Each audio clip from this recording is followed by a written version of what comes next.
Hi, I'm Brandt Hale. I'm one of the professors who will be teaching in the integrated term at Augsburg College in the fall. Fate of the Earth 101.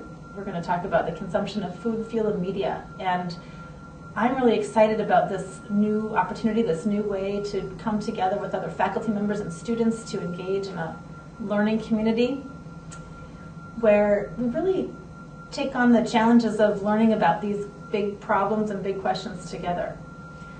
I'm an associate professor of religion at Augsburg and the director of general education, and I specialize in the work of a theologian named Dietrich Bonhoeffer. So I don't know that much in particular about food, fuel, or media, but I do know a lot and have some practice in thinking about big questions about,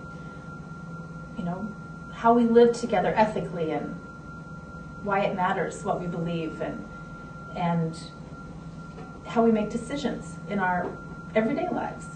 Bonhoeffer was a theologian in the 1940s in Germany, in Nazi Germany, and he resisted Hitler, and that cost him his life. So I take a look at his work and think about how it influences the ways we might think through new problems. He's been used extensively in South Africa as they've worked through issues of apartheid and post-apartheid reconstruction. And he's embraced by theologians and thinkers all over the world.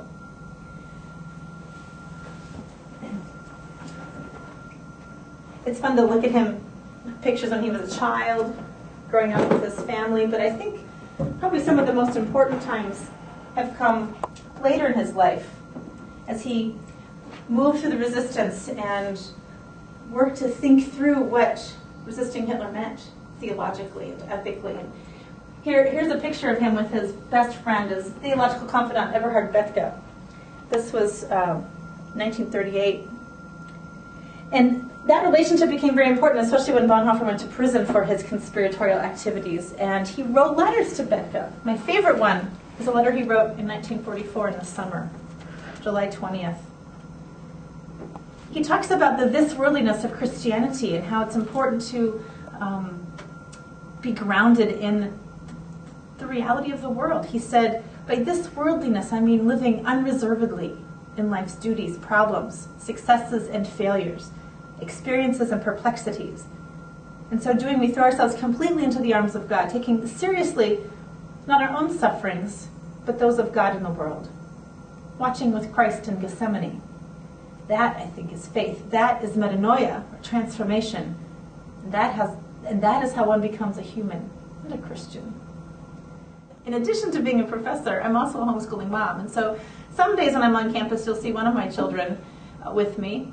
And when things are going well, he's usually reading or writing or doing some kind of work. When things are not going well, at least in my perspective, you can see him doing some other sorts of things. So I hope you'll think about joining us for the I term. I think it's going to be a really exciting semester. I am looking forward to learning alongside with you, to offering what it is I know, and to exploring the things I don't know. And I hope you're looking forward to that too.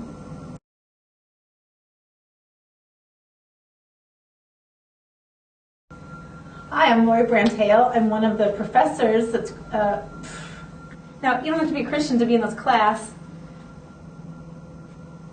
And the class, I don't want to talk about that. You have to cut all this out, okay.